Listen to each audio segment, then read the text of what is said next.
Hello, everybody. My name is Andrea Rabago, Hi, I'm Jocelyn Hackes, and I teach ninth and 10th grade lab biology at Delano High School.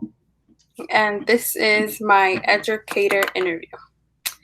Okay, to start off and get right into it, how would you apply the California Standards Profession 1.2 connecting learning to students' prior knowledge, background, life experiences, and interests in your classroom? Within my classroom, because I do teach at the high school I went to, I'm able to connect with their background. So, knowing about similar things within Delano, bringing them up in our lectures within science. So, kind of everything we talk about can be relatable, especially like, for example, when we talk about living things, I can talk about the little lizards that are here, the grapes, the orange fields, all the kinds of different things. So, because I'm from here, it helps a lot being able to connect on that other level while teaching the content to the students. Okay.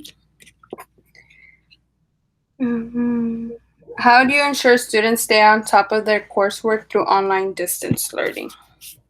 How do I ensure that?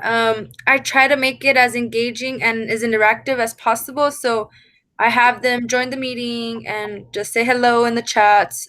And then I have them have review questions, go answer on Canvas. They come back, they do their assignment. I check it before they can even leave the meeting. So I kind of just have to make sure I have constant check throughout the whole lesson and not just having them sit there and not do anything. Okay. How do you work with families to support student learning? How to work with families? I try to reach out to them. I try to constantly reach out to the student themselves.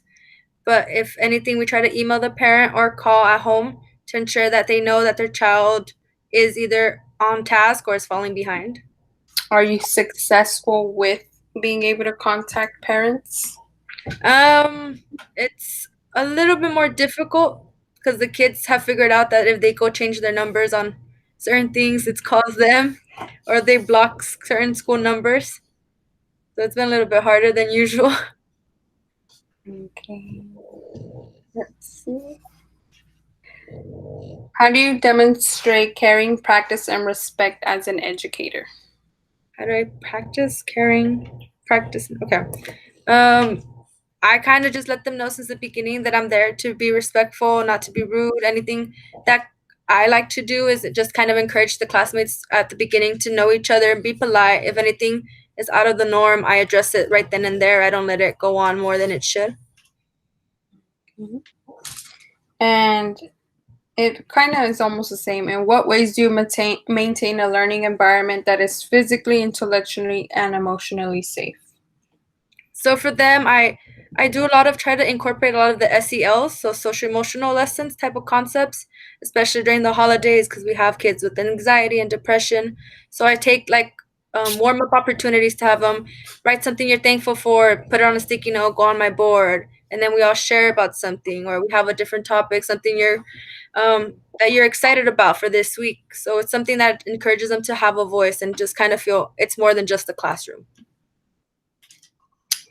Okay.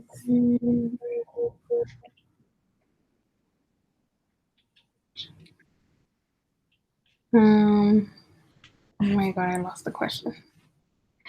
Describe some of your professional goals and growth. My professional goals, I want to be able to keep learning as I go through this.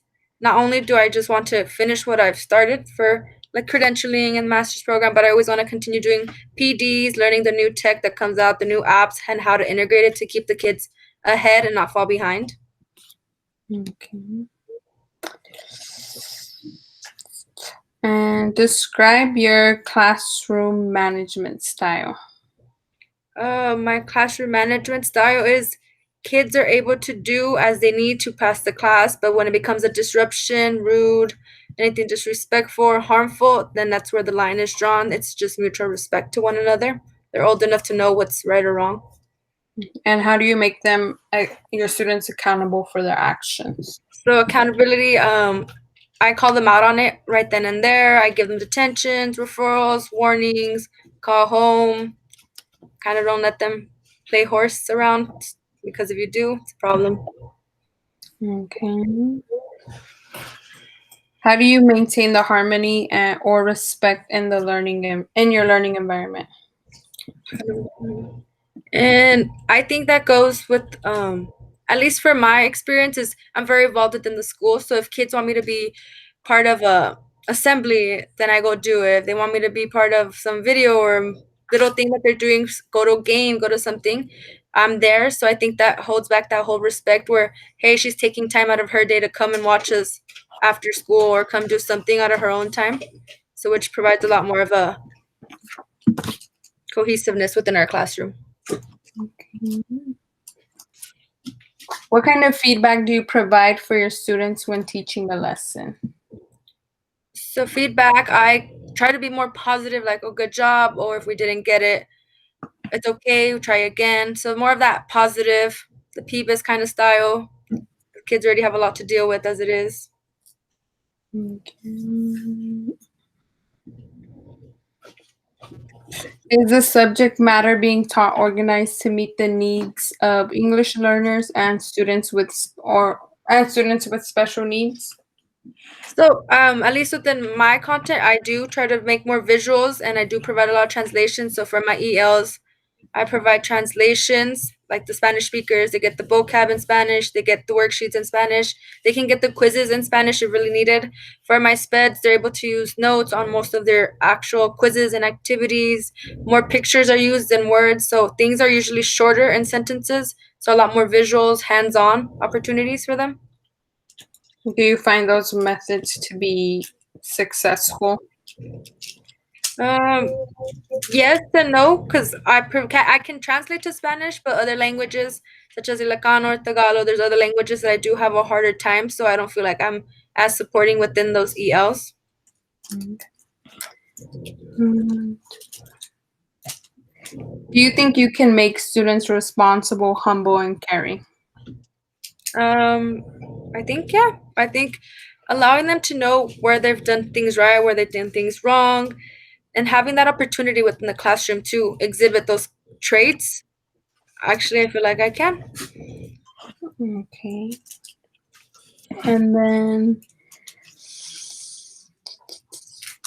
what do you do to help your students achieve their goals?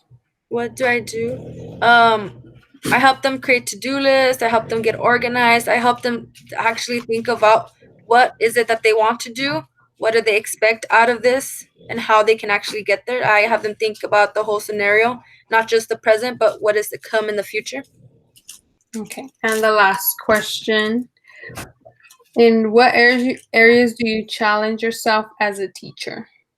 Um, I think that I want to be more engaging, more creative, where it's not certain just lectures, assignments, the same boring content that usually we follow throughout the high school structure. So I want to challenge myself to be more engaging, to be more creative, to think things outside the box, to keep the kids entertained and learning the content as well. Okay. Well, thank you for your time, and I hope to hear from you soon. All right, thank you.